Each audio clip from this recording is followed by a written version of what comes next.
Kami persilakan Ibu Pade diawali. Terima kasih Bapak. Hari ini kita akan membahas materi tentang asesmen diagnostik. Sebelum kita mulai, alangkah baiknya kita berdoa dulu. Semoga acara ini lancar. Silakan berdoa menurut agama dan kepercayaan kita masing-masing. Berdoa mulai. Berdoa selesai. Terima kasih. Di sini saya sebagai instruktur akan memberikan materi tentang kita akan membahas materi tentang asesmen diagnostik untuk pelajar berkebutuhan khusus. Bagaimana sih asesmen diagnostik itu? Saya akan coba share screen dulu. Yep. Asesmen diagnostik bisa dilihat. Kita akan lanjut. Asesmen diagnostik. Apa sih asesmen diagnostik itu? Gitu. Apa yang sudah Bapak ketahui tentang asesmen diagnostik? Kemudian apa yang mungkin sudah pernah Bapak lakukan di sekolah mengenai asesmen diagnostik? Kalau saya berikan kata kuncinya, kalau asesmen diagnostik itu adalah asesmen yang bertujuan untuk mengetahui potensi, kelemahan, kebutuhan anak berkebutuhan khusus.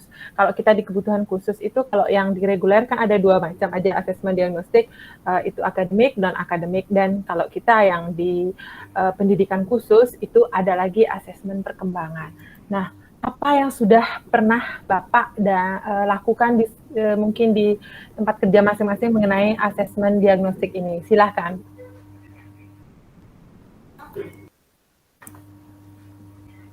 Silakan mungkin ya, ada yang ingin menanggapi, Pak Erik, mungkin Pak, silakan Pak. Ya, silakan Pak Erik.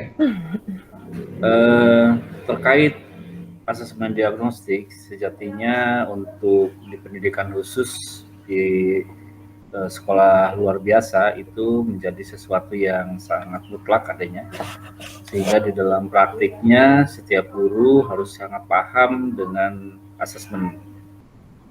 Nah, minimal ketika pas di awal itu fungsinya lebih pada konten terkait asesmen itu tentang proses identifikasi dan screening. Nah, itu sebagai awal, ditambah barangkali karena di asesmen itu terdiri dari beberapa dalam rangka pengumpulan data ingin mengetahui kondisi potensi anak, sehingga tool yang digunakan yang mungkin hanya sekedar satu terkait dengan profil siswa tersebut, calon siswa itu, kalau misalnya di kelas 5 misalnya, nah itu kita mendapatkan proses identifikasi, kemudian di screening, dan kemudian juga buku raport sebelumnya, atau misalnya biodata yang dibuat oleh sekolah yang kemudian ditulis oleh orang tua, dilaporkan oleh orang tua, bahkan mungkin informasi-informasi lain yang baik tertulis maupun tidak tertulis kita dikumpulkan menjadi salah satu database gitu. Nah, database ini menjadi baseline memahami potensi siswa itu sendiri gitu ya. Ya, kita minimal profil awalnya sudah kita tahu. Nah, dalam proses-proses selanjutnya itu menjadi salah satu pengetahuan guru di dalam memahami siswanya. Barangkali itu Bu Made dan Pak. Oh iya, terima kasih Pak Erik. Itu yang sudah Bapak lakukan selama ini. Mungkin ada yang menanggapi, mungkin Pak Asep? Ya. Ya, barangkali baik. Tadi Pak Erik menekankan di sini betul apa yang dikatakan Pak Erik, bahwa asesmen diagnostik adalah merupakan hal yang awal yang perlu kita lakukan khususnya untuk ABK. Di sini tadi Pak Erik mengatakan ada dua hal. Di situ ada sebagai screening ya, sebagai baseline-nya. Yang kedua sebagai baseline bagi anak itu sendiri. Bagaimana nanti seorang guru untuk membuat suatu program ke depan ya, dan hal ini menjadikan dasar bagi guru untuk mengembangkan potensi anak yang perlu ketahui bahwa potensi anak ABK kita sangat bervariasi, ya. Itu penekanan dari Pak Erik, barangkali itu, ya. Dan satu hal yang sangat penting tadi dikatakan oleh Pak Erik adalah ini yang perlu harus kita lakukan di awal. Itu menjadikan dasar untuk bagaimana seorang guru akan menggali potensi. Ini kan sasarannya adalah peserta didik kita.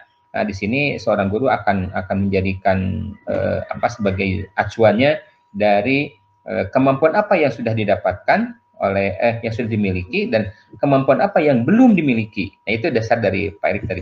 Demikian. Barangkali itu Bu tanggapan dari saya. Bangga. Ya Pak, terima kasih. Bapak selama ini kalau pengalaman Bapak di lapangan, apakah untuk masing-masing siswa atau anak yang memiliki kekhususan ini untuk asesmen diagnostiknya itu instrumennya itu dipisahkan, dibedakan antara satu dengan lainnya, apa disamakan semuanya? Kalau pengalaman Bapak di lapangan seperti apa?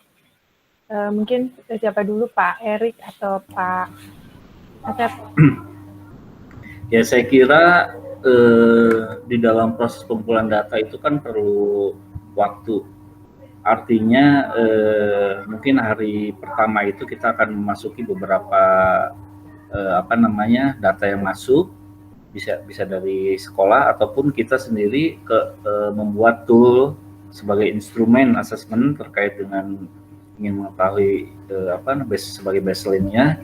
Nah, sehingga sangat tentatif, tapi dari hasil pengalaman 1 hari sampai 2 hari pun kita sudah bisa mengumpulkan data dan kemudian kita telaah dari situ mulai sebagai pijakan untuk melihat dari profil anak tersebut gitu. Mungkin itu Bu Made. Terima kasih ya, Pak Erik. Mungkin dari Pak Asep, dari kacamata pengalamannya Pak Asep gimana tentang instrumennya itu? Ya, terima kasih Bu Made. Pengalaman kami yang di lapangan barangkali tadi Ibu mengatakan apakah asesmen diagnostik untuk peserta didik yang berbeda ya harus punya instrumen tersendiri. Nah, ini penekanannya sebetulnya kalau instrumennya mungkin bisa saja satu gitu ya Bu ya. Tapi bagaimana menggalinya itu dari sisi seorang yang akan menggali potensinya itu gitu. Jadi tinggal mengembangkan saja Bu. Karena memang hanya di sini barangkali bagaimana meramu dari instrumen itu kepada peserta didik supaya peserta didik yang satu dengan yang lainnya itu akan sangat berbeda kan hasilnya gitu Bu ya. Walaupun instrumennya sama, tetapi bagaimana cara menggali potensinya ini yang mungkin harus dipahami ya. Karena saya kira kalau masalah pengembangan instrumen sendiri tinggal dikembangkan oleh seorang gurunya, seorang yang akan mengaksesnya gitu ya. Nah, di sini barangkali itu. Yang kedua adalah daya dukung Bu. Yang tidak kalah pentingnya daya dukung, karena untuk peserta didik kita ini tidak menutup kemungkinan ada yang harus menjadi sebagai motivatornya, apakah itu orang tuanya atau mungkin lingkungannya. Nah, itu kan ya. Karena tidak menutup kemungkinan peserta didik kita tidak bisa sendiri Bu. Kalau bagaimanapun anak kita tidak bisa sendiri. Jadi harus ada yang sebagai daya dukungnya. Ini yang ketiganya adalah supaya anak itu bisa berkembang dengan baik. Ini adalah dorongan Bu, dorongan dari untuk menggali supaya muncul gitu ya keinginannya apanya gitu. Nah, itu motivasinya itu barangkali Bu ya sebagai tambahannya dari saya. Terima kasih Bu. Iya Bapak-bapak, tadi ada dari Pak Erik mengatakan bahwa asesmen diagnostik itu untuk bentukan baseline-nya, kemudian dari segi instrumen bagaimana cara kita meramunya. Benar Bapak-bapak, instrumen itu memang bisa kita modifikasi sesuai dengan kondisi dari peserta didik tersebut. Nah, sekarang yang ingin saya ketahui dalam kita menyusun instrumen itu, mungkin yang kita diskusikan bersama di sini, dalam menyusun instrumen itu keterlibatan dari pihak-pihak mana saja yang kita perlukan mungkin dalam mendiagnosis atau mengasesmen diagnostik peserta didik berkebutuhan khusus kita. Mungkin ada barangkali, yang ya dari saya dulu, Bu. Ya. Oke, silakan Pak Asep. Ya, keterlibatan siapa yang terlibat dalam untuk menyusun instrumen. Nah inilah unik kalau di kita ya. Uniknya kenapa? Tadi sudah dikatakan bahwa peserta didik itu antara yang satu dengan yang lain, walaupun sama misalkan jenis hambatannya, tapi tetap akan menjadikan perbedaan.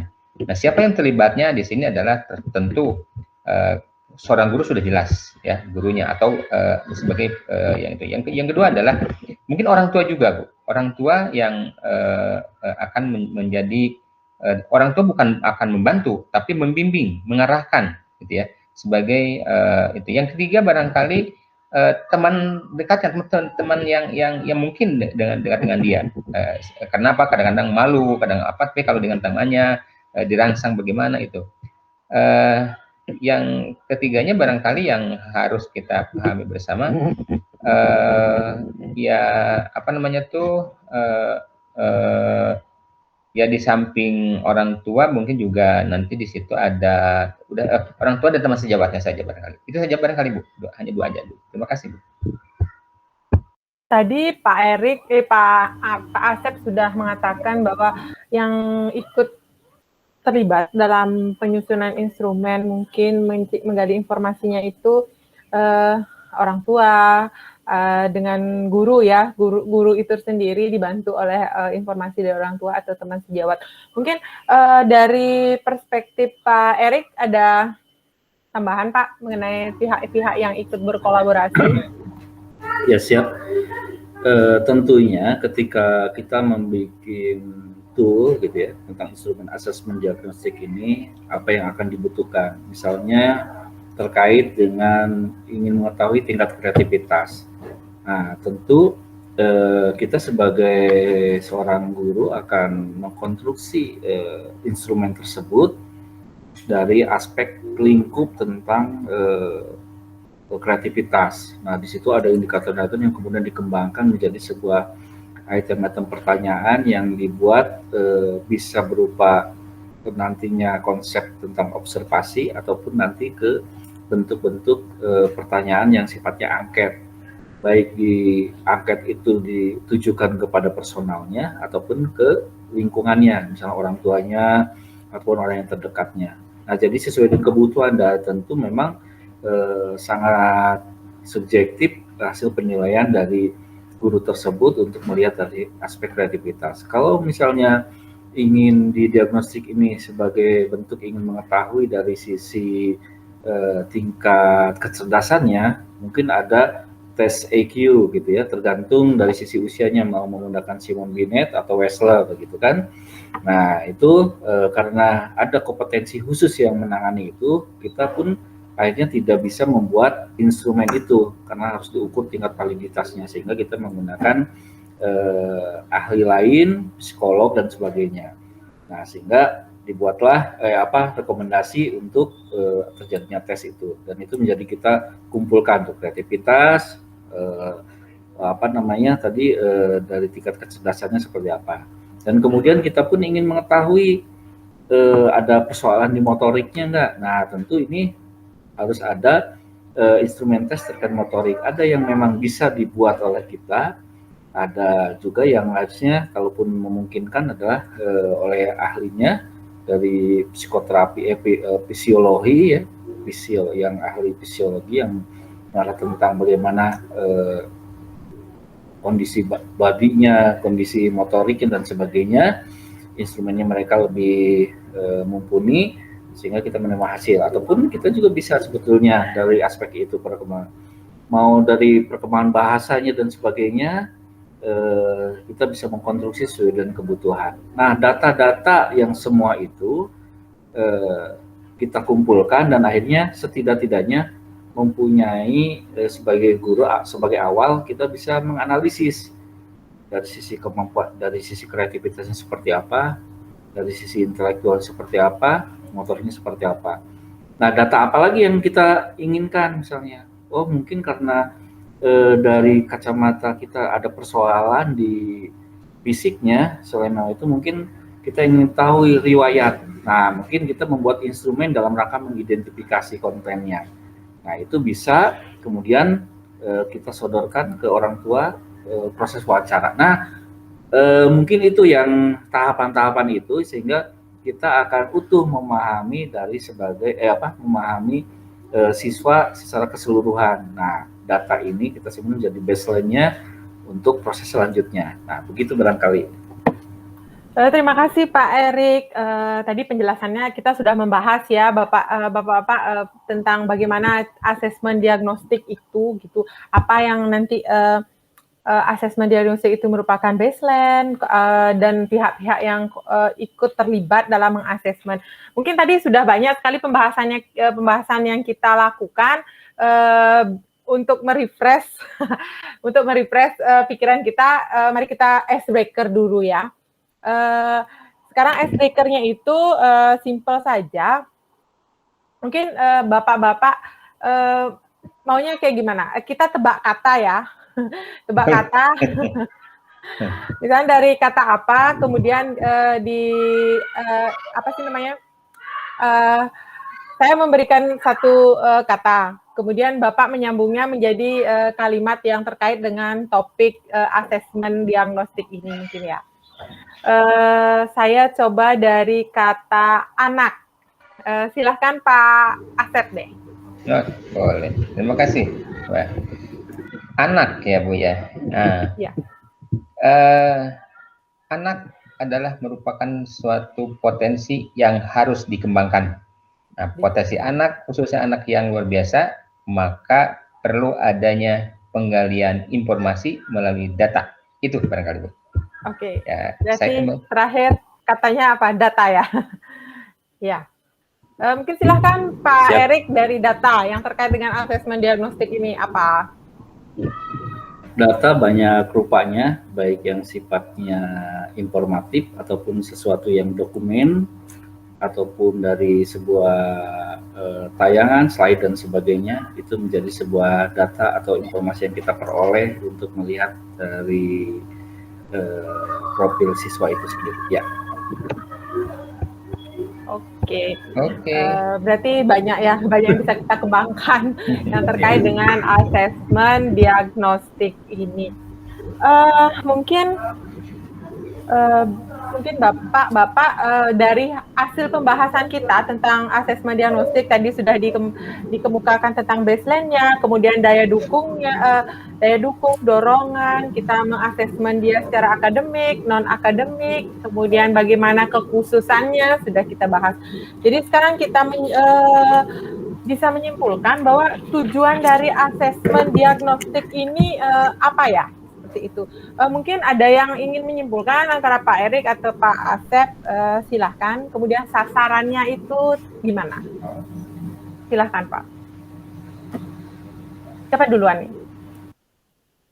Ya, saya coba barangkali. Oke, silahkan Pak. Kesimpulan dari apa yang tadi dipaparkan, hasil diskusi terkait dengan asesmen diagnostik, pertama itu dilakukan dari proses awal dalam rangka ingin mengetahui potensi, kebutuhan, bahkan mungkin dari sisi hambatan dan sebagainya sebagai profil anak yang kemudian kita mau mengintervensi pendidikan kelanjutannya. Dan itu menjadi baseline sebagai dasar kita berpijak untuk menangani atau memberikan pelayanan kepada mereka. Ya. Oke. Ya, mantap Pak. Mungkin Pak Asep ada yang menambahkan tentang kesimpulan kita mengenai asesmen diagnostik ini? Iya, menambahkan saja Bu, karena tadi sudah dibahas, Pak Erik sudah cukup jelas di sini adalah bagaimana seorang guru nanti akan meramunya Bu, dari hasil data yang sudah dikumpulkan, kemudian kemampuan yang di anak sudah didapatkan. Nah, sekarang bagaimana seorang guru nanti di dalam implementasi di dalam pembelajaran untuk menggalinya dengan hasil potensi yang sudah ada, bagaimana guru itu untuk mengembangkan supaya lebih optimal lagi. Barangkali tambahnya itu Bu. Terima kasih. Iya, bagus sekali Pak Asep. Saya setuju seperti apa yang disimpulkan oleh Bapak. Kemudian Asesmen diagnostik itu akan memberikan gambaran kita, guru meramunya seperti apa. Nanti kita akan diberikan gambaran untuk memberikan memfasilitasi bagaimana pendidikan yang tepat dengan kondisi peserta didik kita, kemudian sehingga apa yang kita berikan pelayanannya bisa maksimal seperti itu. Mungkin untuk sesi asesmen diagnostik ini sudah. Mungkin ada yang ingin ditambahkan lagi selain yang kita bahas atau ingin ditanyakan mengenai materi asesmen diagnostik atau ingin berbagi pengalaman? Saya kira cukup, barangkali cukup ya untuk asesmen diagnostik. Nanti kita di akhir barangkali ada apa namanya kita rangkumkan ya.